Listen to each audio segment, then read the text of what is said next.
Nous sommes ce soir encore dans la présence de Dieu. C'est un privilège qu'il nous accorde d'être dans sa présence, de pouvoir l'adorer parce que nous sommes des vivants. Alléluia. Si ce soir tu es là, le Seigneur te fait cette grâce-là de pouvoir être dans sa présence, c'est pour l'adorer. Et notre adoration ne dépend pas des circonstances.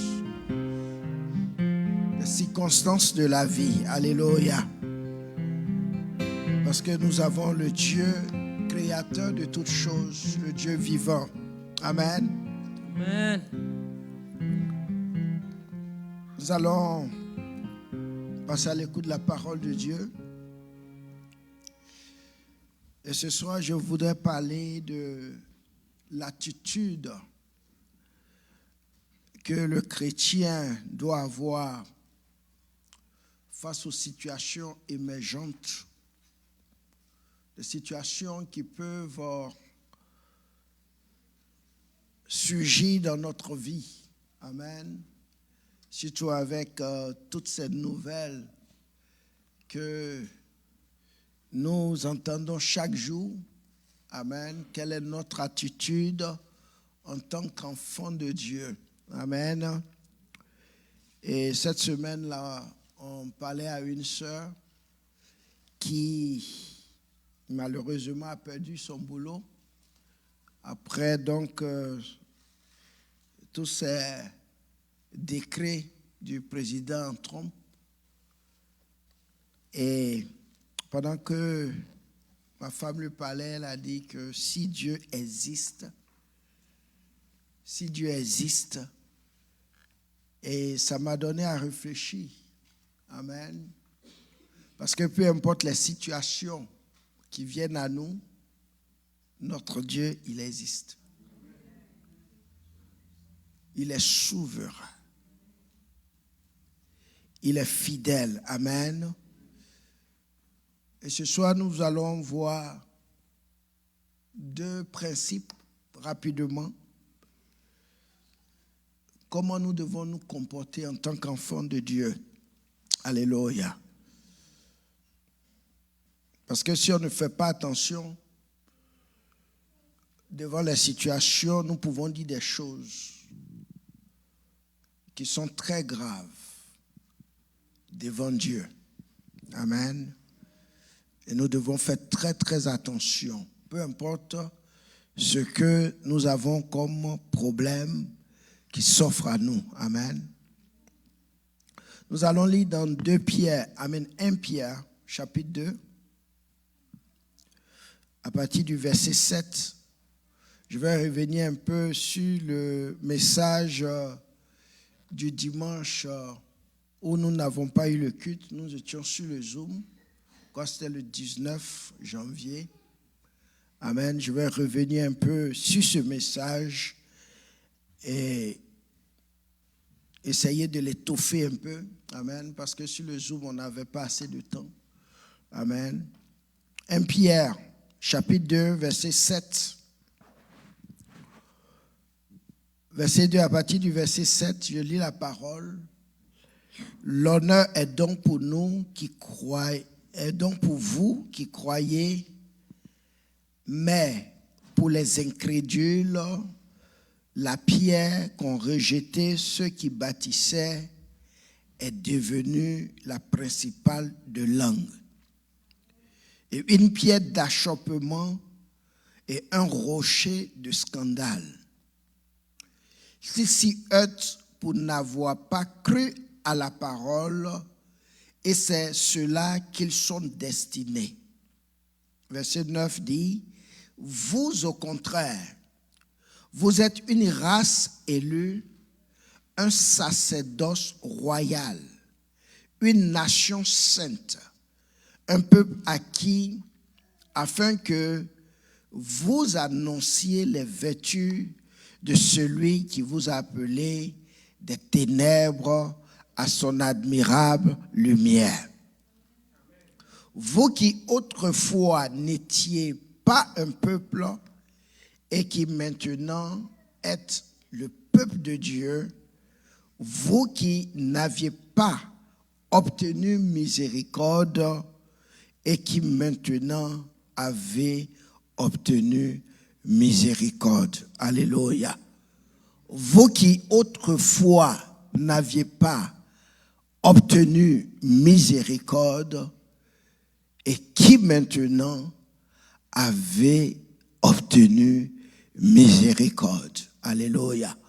Que le Seigneur bénisse la lecture de sa parole. Cette année a été décrétée l'année de la pluie surnaturelle abondante. Année de la pluie surnaturelle abondante.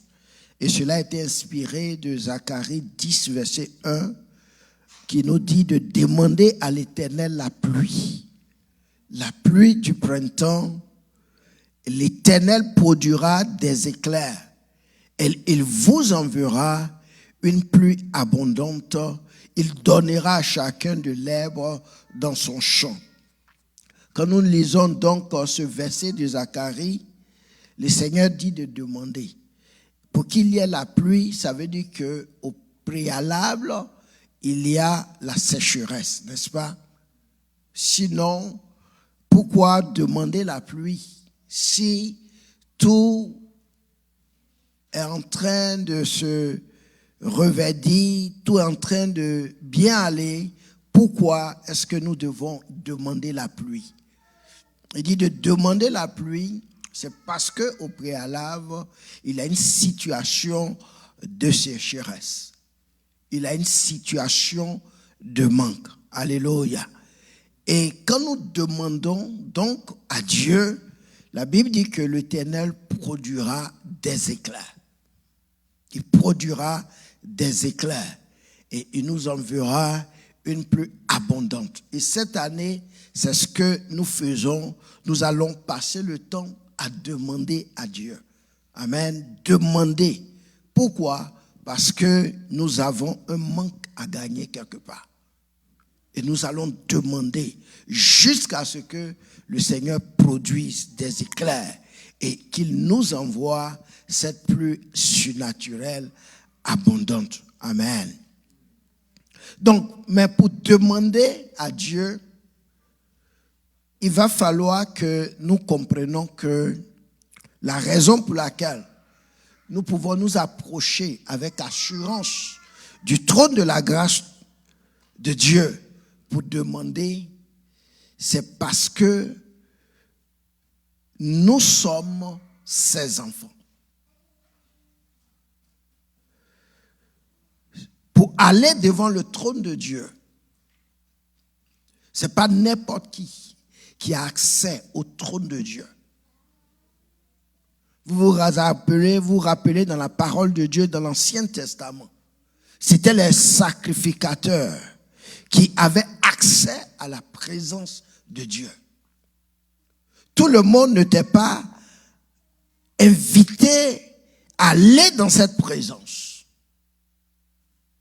Mais aujourd'hui, avec Christ, nous avons cette identité d'enfants de Dieu qui nous donne donc accès à la présence de Dieu. Nous pouvons nous approcher de son trône de grâce afin d'obtenir miséricorde et être secourus dans tous nos besoins. Donc le premier principe que nous devons comprendre ici, c'est que nous avons une identité en Christ. Et nous devons connaître cette identité. Nous avons une identité en Christ et nous devons connaître notre identité, notre position devant Dieu. On peut être un chrétien, mais si on ne connaît pas notre position, il y a certaines choses que nous n'allons pas avoir parce que nous manquons de connaissances sur certaines choses. Amen. Ton identité en Jésus, bien-aimé, a su ta position surnaturelle. Ton identité en Jésus a su ta position d'élévation sur toute chose. Et c'est cette position surnaturelle qui nous donne accès aux choses spirituelles de Dieu. Et nous devons bien comprendre cela. La raison pour laquelle nous avons accès aux choses de Dieu, c'est parce qu'en Jésus-Christ, nous avons maintenant une identité. C'est parce qu'en Jésus-Christ, nous avons été élevés dans une certaine position. Jésus a dit qu'on ne donne pas les choses saintes aux chiens. Qu'on ne peut pas jeter les perles devant les pourceaux parce qu'ils vont les fouler aux pieds.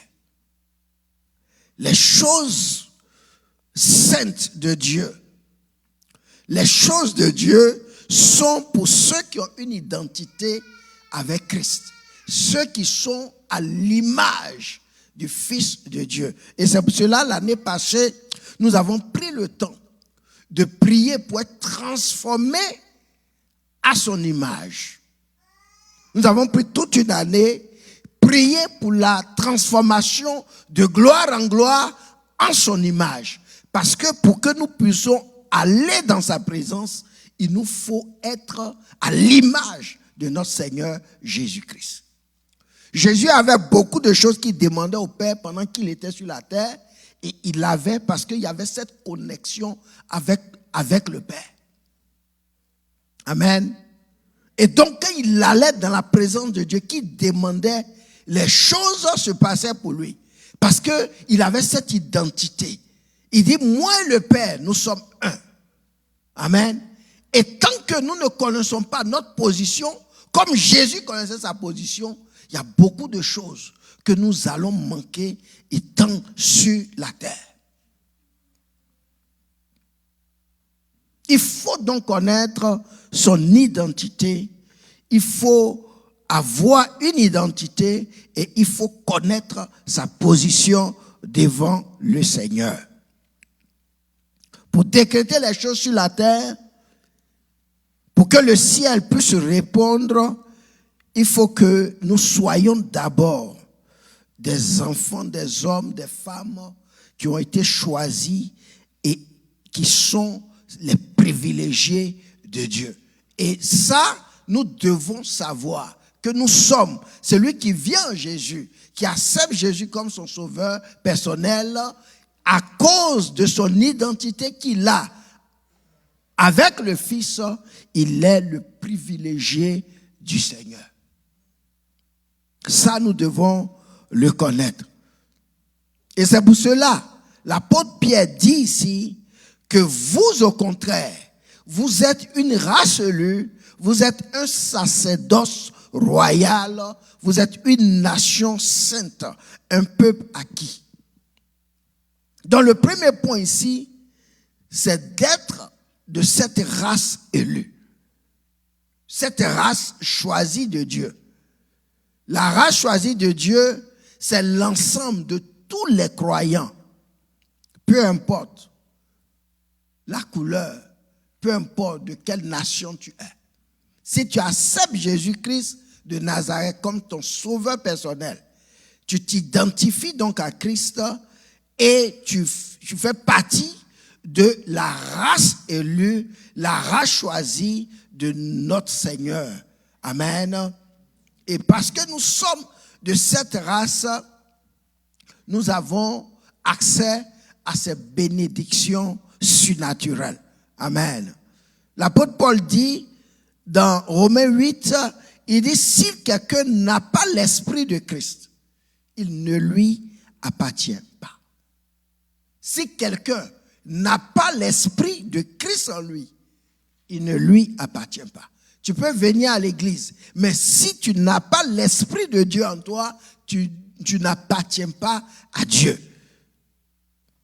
Parce que l'Esprit de Dieu, c'est la marque de Dieu sur ses enfants. Si tu n'as pas la marque de Dieu, tu n'appartiens pas à Dieu. Et c'est pour cela, nous devons savoir qu'il est important pour nous d'avoir cette identité, d'avoir cette marque de l'Esprit sur notre vie. Alléluia. La race élue de Dieu, tous ceux qui ont l'Esprit de Christ en eux, ceux qui ne marchent pas selon la vanité de leur cœur, mais sont conduits par l'Esprit de Dieu. Amen. Ceux qui ne marchent pas selon la vanité de leur cœur, mais qui se laissent conduire par l'Esprit du Seigneur. Paul dit dans Éphésiens 1, verset 3, Éphésiens 1, verset 3, il dit, béni soit le Père de notre Seigneur Jésus, qui nous a bénis de toutes sortes de bénédictions spirituelles dans les lieux célestes en Christ. En lui, Dieu nous a élus avant la fondation du monde. Et ça, je l'ai souligné dans ma Bible.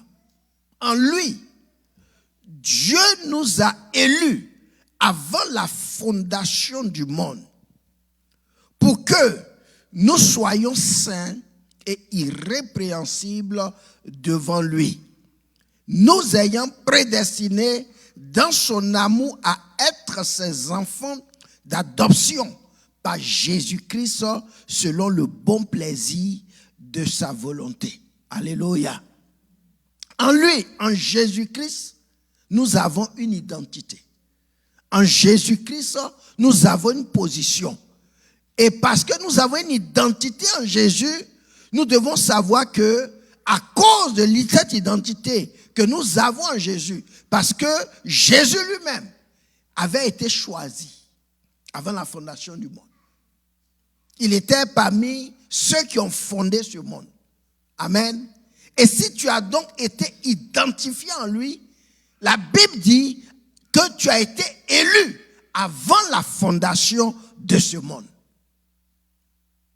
Tu as été élu en Jésus à cause de ton identification à Christ. Comme Christ était avant la fondation de ce monde, alors toi aussi, tu as été élu avant la fondation de ce monde. Tu as une identité en Jésus. Tu as une identité divine, une identité céleste. Bien que tu sois sur la terre, tu dois savoir, bien-aimé, peuple de Dieu, que tu as une identité céleste. Amen. C'est pourquoi la Bible dit, si nous sommes dans ce monde, nous ne sommes pas de ce monde. Amen. Et Jésus l'a dit, Jean 15, verset 19. Il dit, si vous étiez du monde, le monde aimerait ce qui est à lui. Mais parce que vous n'êtes pas du monde et que je vous ai choisi du milieu du monde, à cause de cela, le monde vous est. Parce que vous n'êtes pas de ce monde, parce que vous avez été choisi du milieu de ce monde, c'est à cause de cela, le monde vous est. Donc nous devons savoir que avant la fondation du monde, à cause de notre identification à Christ, nous avons été choisis, nous avons été prédestinés dans l'amour du Père à être ses enfants d'adoption. Et nous sommes sur la terre, mais nous ne sommes pas de ce monde. Parce que nous étions avant la fondation de ce monde, nous avons été élus par Dieu. Amen. Et celui qui est élu par Dieu, si tu as une identité en Christ, comme Christ a le pouvoir sur tous les éléments de la terre, toi aussi, tu as le pouvoir sur tous les éléments de la terre. C'est Christ a la puissance sur les dominations, sur les principautés, sur les esprits méchants dans les lieux célestes. Bien-aimé, toi aussi, à cause de ton identité, tu as la puissance, tu as la domination sur ces choses-là.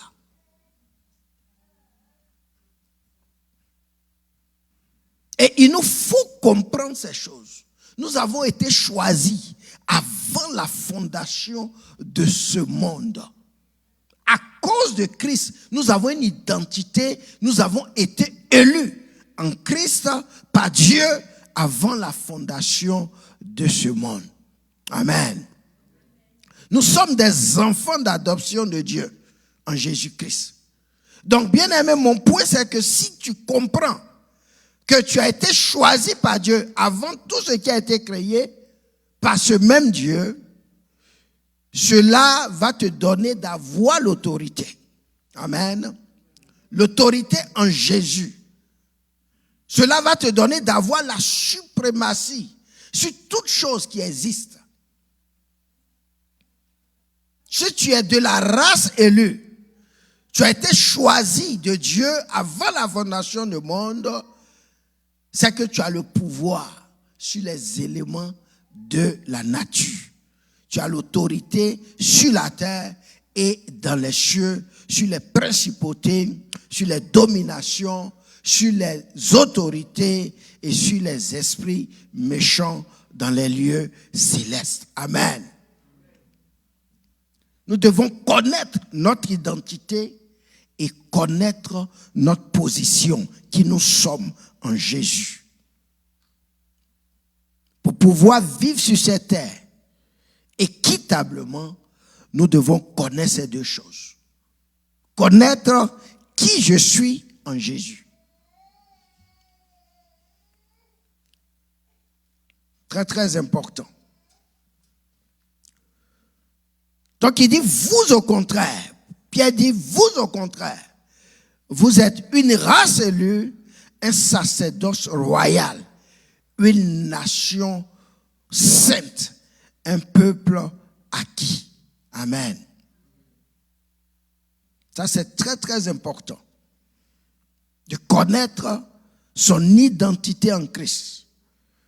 De connaître sa position surnaturelle. Élevée au-dessus de tout. Choisi avant la fondation de ce monde. Ça, c'est le premier principe.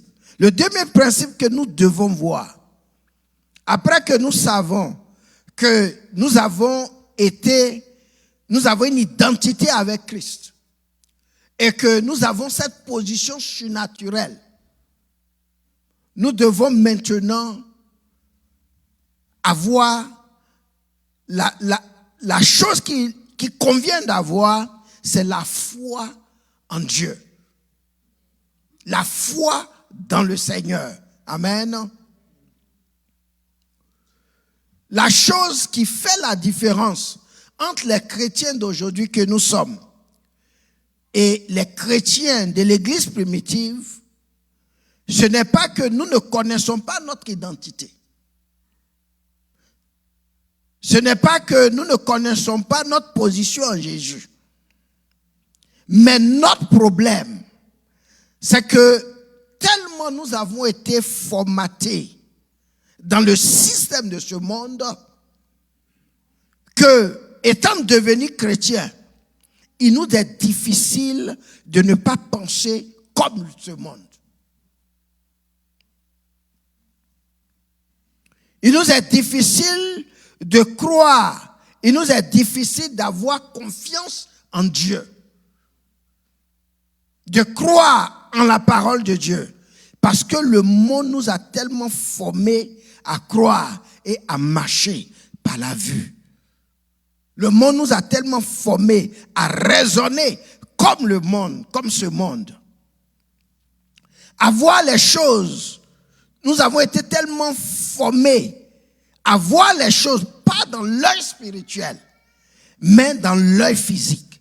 Et c'est ça qui fait la différence entre les chrétiens d'aujourd'hui et les chrétiens de l'église primitive. Souvent, je me demande, est-ce qu'on croit vraiment en la parole de Dieu? Est-ce que nous croyons vraiment à la parole de Dieu? Comme on le dit, on croit. Tout à l'heure, on a chanté, je sais que tu peux tout. Est-ce que tu crois vraiment que Dieu peut tout? Ou bien seulement nous chantons pour chanter?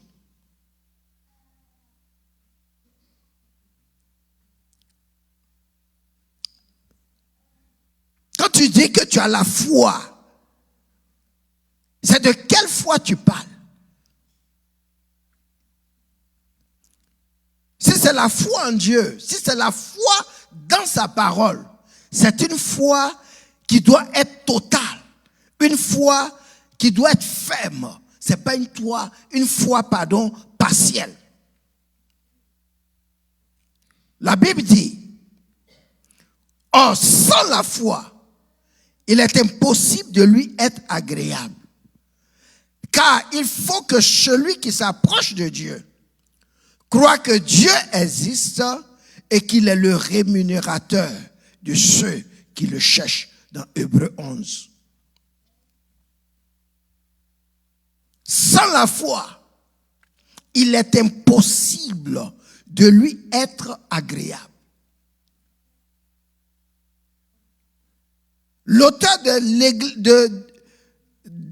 des Épîtres aux Hébreux, quand il parle de la foi, il ne parle pas des païens ici. Il parle des chrétiens. Il dit que sans la foi, il est impossible pour le chrétien d'être agréable à Dieu. Et comme nous l'avons lu, Dieu nous a choisis pour être ses enfants d'adoption.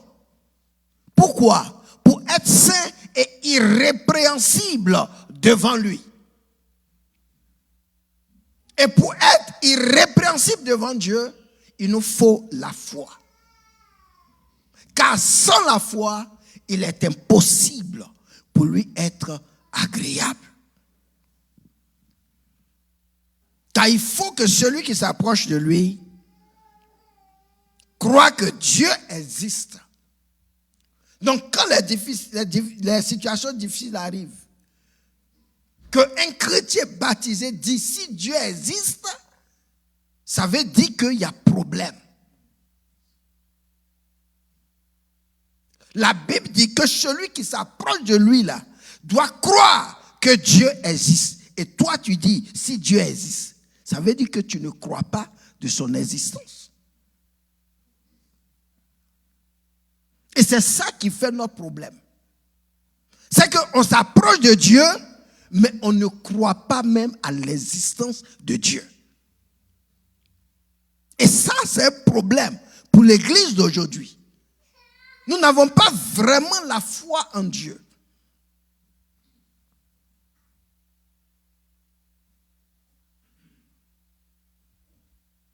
Je demande ici, qui croit que Dieu existe? Tout le monde ici va lever le doigt. Qui croit que Dieu existe? Tout le monde. N'est-ce pas? Amen. Tout le monde croit que Dieu existe. Amen. Si je demande, qui croit qu'il est le rémunérateur de ceux qui le cherchent? Amen. La Bible dit que ceux qui s'approchent de lui doivent croire d'abord qu'il existe. Et deuxièmement, qu'il est le rémunérateur de ceux qui le cherchent. Ou bien, nous ne cherchons pas Dieu. Maintenant, si tu le cherches, il faut croire que Dieu existe. Et il faut croire aussi que ce que tu demandes là, Dieu te donne. Et ça, c'est ce qu'on appelle la foi. La foi est une ferme assurance des choses qu'on espère une démonstration de celle qu'on ne voit pas. Il faut croire que Dieu te donne ce que tu lui as demandé. Amen. Donc ça, c'est notre grand problème en tant que chrétiens d'aujourd'hui. C'est que nous n'avons pas l'assurance auprès de Dieu. Et ça crée des problèmes dans notre vie. Nous n'avons pas cette assurance que Dieu nous écoute. Quand nous nous adressons la parole dans la prière, on prie mais on ne croit pas que Dieu nous écoute. Et c'est ce que l'apôtre Jean a dit dans 1 Jean 5. 1 Jean 5, à partir du verset 14. Nous devons bien comprendre ces choses. Celui qui s'approche de Dieu doit savoir que Dieu existe et qu'il est le rémunérateur de celui qui le cherche. 1 Jean 5, verset 14, l'apôtre Jean dit, nous avons auprès de lui cette assurance. Et quelle est cette assurance? Que si, on peut lire ensemble, hein, que si nous demandons quelque chose selon sa volonté, il nous écoute. Et verset 15. Et si nous savons qu'il nous écoute, quelque chose que nous demandions, nous savons que nous possédons la chose que nous lui avons demandé. Regardez un peu les temps de ces verbes dans cette citation de la parole de Dieu.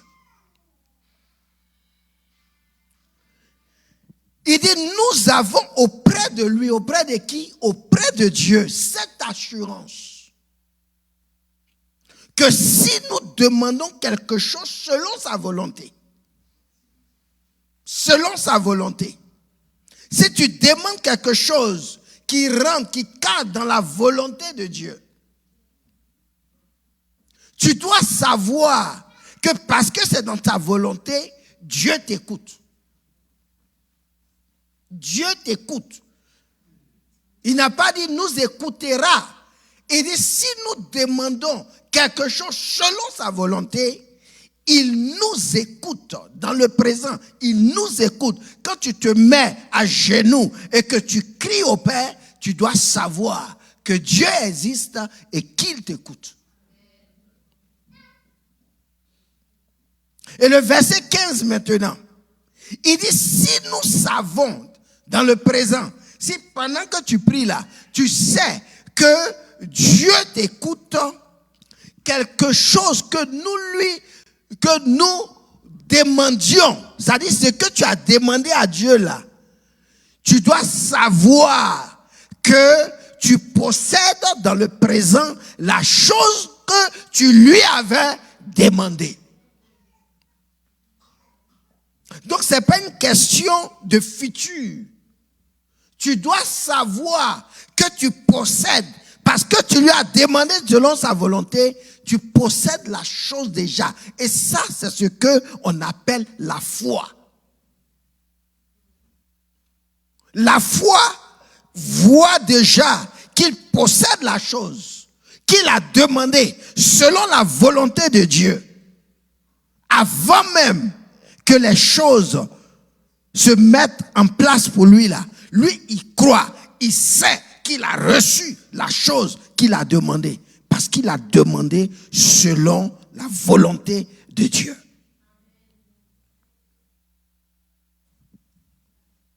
Et quand il demandait, il sait que Dieu existe et que Dieu l'écoute.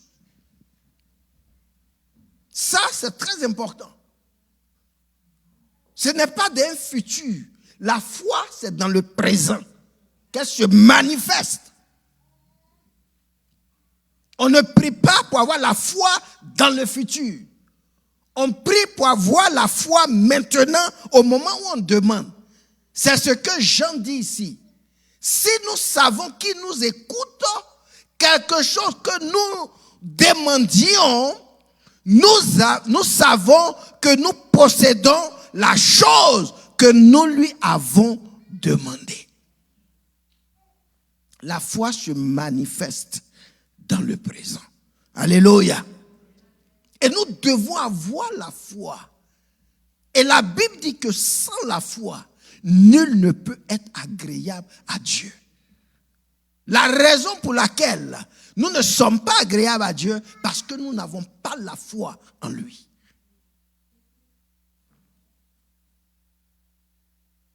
Ayons la foi en Dieu. Alléluia. Je voudrais aussi dire, il faut qu'on comprenne que la foi en Dieu là n'intervient que pendant les moments difficiles. La foi en Dieu n'intervient que pendant les temps difficiles et non pendant les temps aisés où tout marche bien. Quand tout marche bien là, je n'ai pas besoin d'avoir la foi. Quand tout marche bien là, je n'ai pas besoin de la foi. Mais la foi va intervenir quand les temps difficiles vont se présenter à moi. C'est là que la foi se met en action. Quand vous lisez la parole de Dieu là, tous les Abraham avait la foi quand il n'avait pas d'enfant. C'est pas qu'elle a commencé à faire Isaac qu'il a eu la foi. C'est dans les temps difficiles, les temps de manque, que la foi se met en action pour décrocher des choses. La foi intervient pendant les moments difficiles. Dieu permet certaines situations difficiles, certaines circonstances difficiles. Et son intention ce n'est pas de nous faire le mal. Non, non, non. Mais son intention, c'est pour que nous soyons saints, irrépréhensibles devant lui. Que nous soyons agréables devant lui. Parce que nous savons que sans la foi, il est impossible pour le chrétien d'être agréable à Dieu. Bien-aimés, nous ne pouvons pas croître dans notre marche avec le Seigneur, dans notre vie spirituelle avec le Seigneur. Nous ne pouvons pas lui être irrépréhensibles que pendant les temps difficiles. Quand les choses ne vont pas là, c'est là que nous pouvons être agréables à Dieu. C'est là que nous pouvons être irrépréhensibles devant Dieu. Dieu nous conduit souvent exprès par le chemin le plus difficile. Il nous conduit souvent par le chemin du désert. Expressement, il nous conduit. Pourquoi? Parce que son objectif, c'est de nous amener à être irrépréhensibles, agréables devant lui.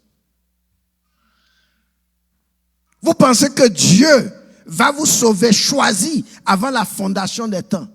Et il va permettre des situations dans votre vie juste parce qu'il veut vous nuire? Non. Dieu ne fait pas cela. Mais s'il permet certaines situations, si tu fais passer par un détour dans le désert, c'est parce qu'il a un objectif. Lisons Exode 13. Je termine par là. Exode 13, verset 17. Exode 13, verset 17. Lisons la parole. Lisons très bien. La Bible dit, lorsque Pharaon laissa aller le peuple, Dieu a fait quoi?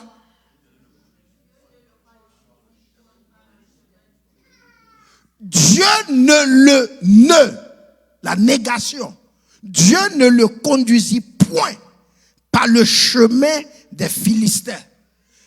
Quoique le chemin soit le plus proche, pour aller dans la terre promise là, Dieu ne les a pas laissés passer par le chemin des Philistins. Et pourquoi? Lisons le verset qui suit. On va comprendre.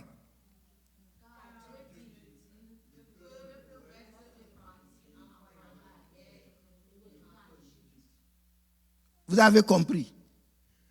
Dieu dit, le peuple pourrait se repentir en voyant la guerre et retourner en Égypte. Le peuple de Dieu, quand il sortait de l'Égypte, c'est des gens qui ont travaillé en esclavage pendant 400 ans. Certains même n'avaient plus de force. Parce que les Égyptiens, surtout quand Moïse est venu demander à Pharaon de laisser les enfants partir, la Bible dit qu'on a doublé encore le travail qu'ils devaient faire là. On a doublé encore pour eux. C'était très difficile. Ils ont souffert. Et c'était un peuple qui n'était pas préparé à la guerre. Et quand ils sortaient d'Égypte, il y avait le chemin le plus court, plus proche pour atteindre la terre promise. Mais Dieu, dans sa souveraineté, ne les a pas permis de prendre le chemin des Philistins. Pourquoi? Parce que avec les Philistins, Dieu voyait la guerre qu'ils devaient affronter.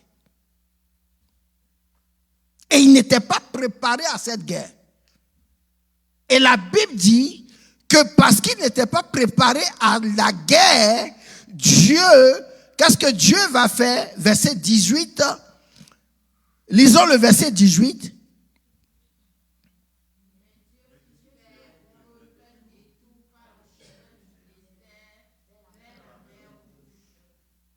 Amen. Mais Dieu fit faire au peuple un détour par le chemin du désert. Alléluia. En les faisant passer par le chemin du désert, qu'est-ce que Dieu voulait les éviter? La guerre. Mais le chemin du désert, c'est un chemin difficile. Mais devant Dieu, ce chemin est mieux que le chemin le plus proche. Donc, mon frère, si aujourd'hui, là, tu es en train de faire ce long détour, si Dieu te fait passer par ce long détour du chemin du désert, il sait pourquoi. Il sait pourquoi. Il est souverain. Toi, tu vois ce que tu peux voir maintenant, mais Dieu voit au-delà. Et il ne savait pas que sur le chemin le plus proche, là, le plus court là, il y avait les Philistins qui les attendaient et ils devaient combattre. Si Dieu te fait passer par ce chemin proche là, les Philistins vont te tuer. Et c'est pour cela, il a choisi de les faire passer par le grand détour dans le désert. Souvent nous voulons les choses right away. On veut ça là. Mais Dieu est souverain. S'il te donne la chose right away là, ça va te tuer. Tu vas affronter des Philistins dedans.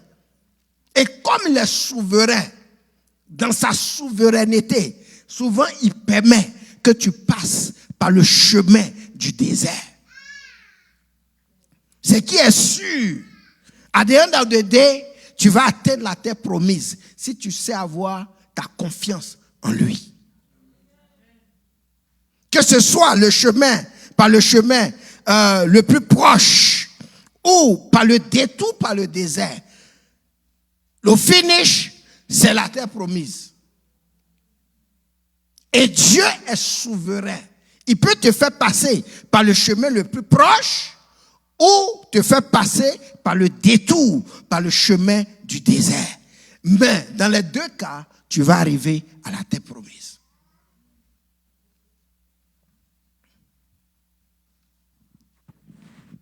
Les Israélites n'étaient pas préparés à la guerre.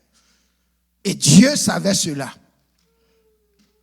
C'était donc pour leur éviter la guerre que Dieu les a fait passer par le détour, par le chemin du désert. Donc mon frère, comme je le disais, si aujourd'hui tu passes par le chemin du désert, c'est vrai, ça semble être difficile. Ce n'est pas pour toi le moment de maudire Dieu. Ce n'est pas pour toi le moment de te éloigner de Dieu. Dieu dit que si il rencontrait les Philistins, que les Philistins, ils affrontaient la guerre, il y a beaucoup qui allaient se repentir et qui allaient se retourner en Égypte. Dieu te veut pour lui. Il ne veut pas que tu repartes en Égypte. Il te veut à la terre promise, pas en Égypte. Et il y a certaines situations dans notre vie que Dieu nous permet de prendre des détour parce qu'il ne veut pas qu'on se éloigne de lui.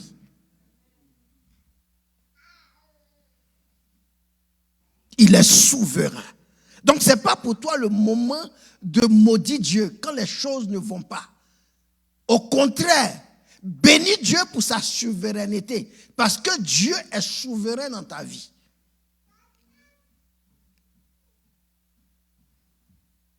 Depuis que tu attends tes papiers, ça dure. Dieu sait pourquoi ça dure. S'il t'avait donné les papiers maintenant, là, peut-être que tu allais avoir une guerre quelque part.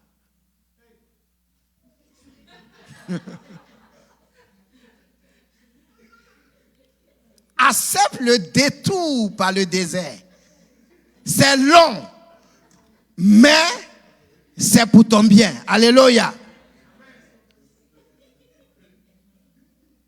Ah, c'est la vérité, hein? Amen. Souvent, on ne comprend pas.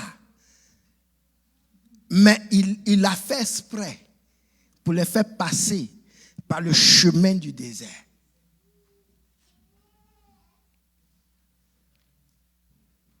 Le chemin du désert peut être difficile.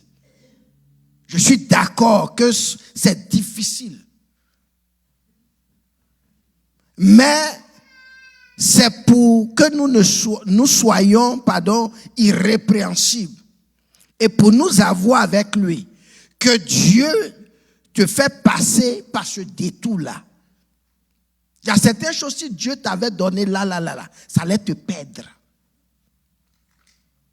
Quand il te fait passer par le détour-là, c'est pour que tu t'approches de lui. Avec cette assurance que quand tu t'approches de lui, là, il t'écoute. Et que ce que tu lui as demandé, tu reçois par la foi.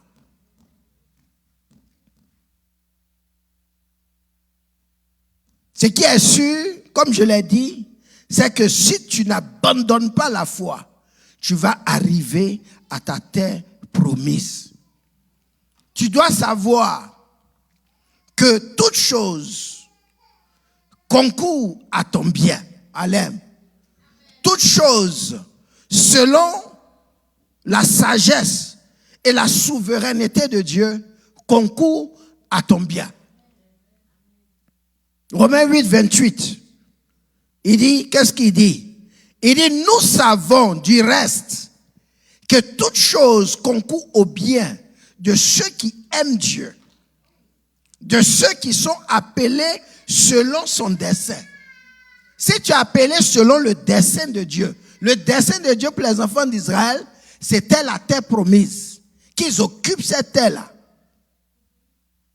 Parce qu'ils sont appelés selon le dessein de Dieu. C'est le peuple que Dieu avait choisi. Comme vous et moi, nous avons été choisis. Nous avons été élus. Une race élue. Un sacerdoce royal. Une nation sainte. Mise à part pour le Seigneur. Il nous a appelés selon son dessein. Et toutes les choses concourent à notre bien. Parce que nous aimons Dieu. Amen. Souvent, nous ne comprenons pas. Mais c'est pour ton bien que tu passes par le chemin du désert. C'est pour ton bien que ce business, this business doesn't pick up. Souvent, c'est pour ton bien. Parce que ça concourt à ton bien. Alléluia. Il dit, verset 29 de Romains 8, il dit, car ce qu'il a connu d'avance, Il les a aussi prédestinés à être semblables à l'image de son Fils. Le but du Seigneur, c'est de nous donner d'être irrépréhensibles, d'être à l'image de son Fils. Donc tout ce que tu traverses là concourt à ton bien. C'est pour t'amener à être à l'image semblable, à l'image de son Fils Jésus-Christ, afin que son Fils fît le premier-né entre plusieurs frères. Tout ce que nous traversons doit nous amener à être transformés à son image, à être semblables au Fils de Dieu. Alléluia. Donc bien aimé, quand les problèmes surgissent dans notre vie, il y a deux questions que nous devons nous poser. Est-ce que j'aime Dieu de tout mon cœur? Parce que si cette chose a pris la place de Dieu dans mon cœur, Dieu peut l'enlever pour que mon cœur soit tout entier en lui. Donc, est-ce que j'aime Dieu de tout mon cœur? Est-ce que rien n'a pris la place de Dieu? Ça, c'est la première question que je me pose. Quand les problèmes, les situations, les circonstances dans ma vie surgissent. La deuxième question que je peux me poser, est-ce que je suis en bon terme avec Dieu, dans ma relation avec lui? Est-ce que je marche dans la sainteté, sans laquelle nul ne verra le Seigneur? Est-ce que je suis dans cette sainteté? Est-ce qu'il n'y a pas de péché quelque part? Si la réponse à ces deux questions est oui, alors tu dois savoir que tu peux avoir cette assurance que toute chose concourt à tes biens. Dans tes difficultés, tu dois savoir que ton Dieu est souverain et qu'il est au contrôle et qu'il te conduit selon son bon dessein. Donc, pour un enfant de Dieu, nous devons savoir que nous avons notre identité en Jésus. Nous avons été élus par Dieu avant la fondation de ce monde. Et cette position en Jésus nous donne d'accès aux bénédictions de Dieu. Dieu aspire à nous bénir. Ça, nous devons le savoir. Et la deuxième des choses que nous devons faire, c'est d'avoir la foi en Dieu. D'avoir la foi en Dieu, peu importe les situations. Fais confiance en Dieu. Que toute chose dans ta vie concourt à ton bien. Parce que lui, il est souverain. Il te fait passer par le chemin du désert, c'est pour ton bien. S'il te fait passer par le chemin le plus proche, c'est pour ton bien. Parce que lui, ce qui intéresse Dieu, à la fin, c'est que tu sois semblable à l'image de son Fils Jésus-Christ. Amen. Nous allons nous tenir debout. Nous allons prier.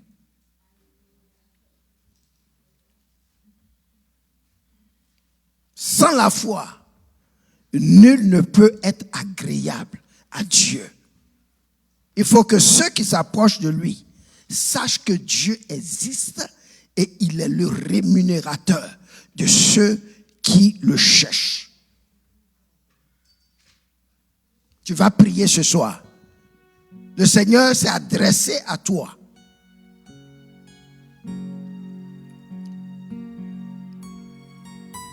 Le Seigneur s'est adressé particulièrement à toi. Dans tout ce message-là, il y a quelque chose qui t'a touché. Tu vas prier le Seigneur. Prie ton Dieu maintenant. Approche-toi de lui avec cette assurance que lui t'écoute et que toute chose que tu lui demandes, il te donne cela avec foi, une foi ferme. Nous avons besoin d'avoir cette foi ferme. Nous sommes des enfants de Dieu. Tu es un enfant de Dieu. Tu as été choisi avant la fondation de ce monde. En Jésus, tu as une identité. Tu as une position en Jésus. Et c'est de la volonté de Dieu que tu sois dans la bénédiction. Tu n'es pas dans ce monde. Tu ne dois pas voir les choses comme le monde voit. Avec l'œil physique. Mais que le Saint-Esprit t'illumine les yeux. Que tu puisses avoir les yeux illuminés. En Jésus, de voir ta position dans le Seigneur.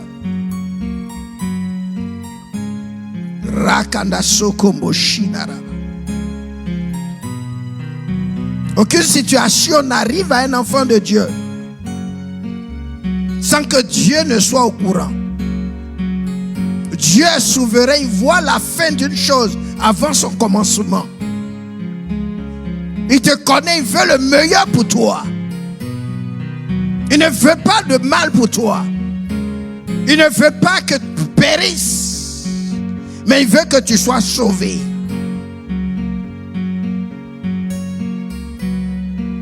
Il a de bonnes choses pour ses enfants.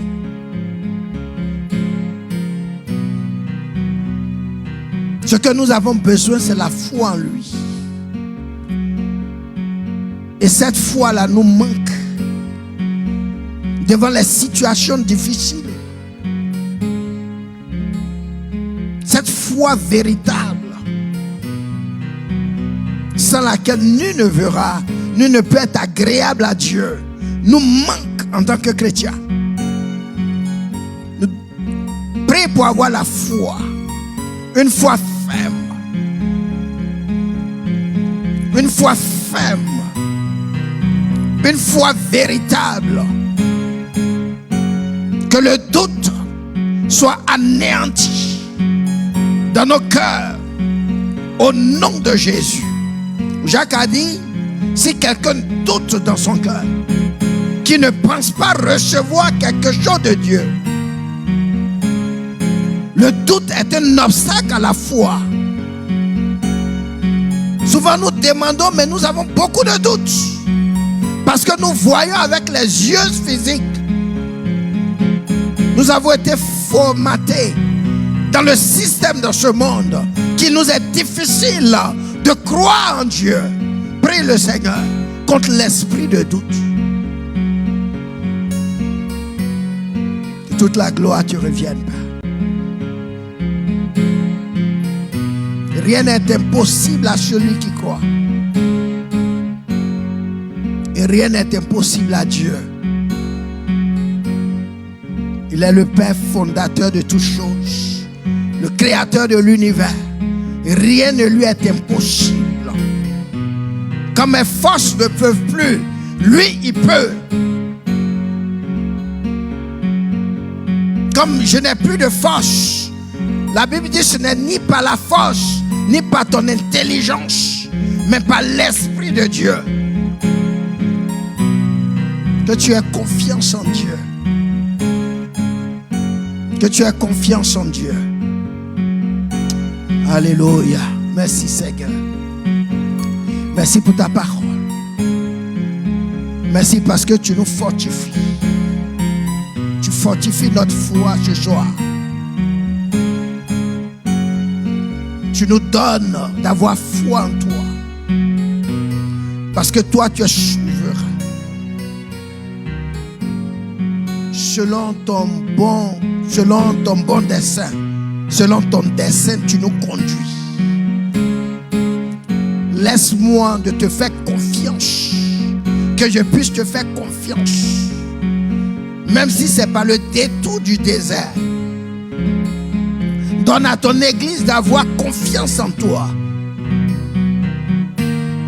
parce que toi, tu veux nous éviter la guerre. Nous te bénissons encore ce soir. Parce que tu es fidèle. Que toute la gloire te revienne. Béni sois-tu. Merci Père. Merci pour pour ton amour. Ton amour pour nous. Que toute la gloire te revienne. Au nom de Jésus. Amen. Amen. Que Dieu vous bénisse. Amen.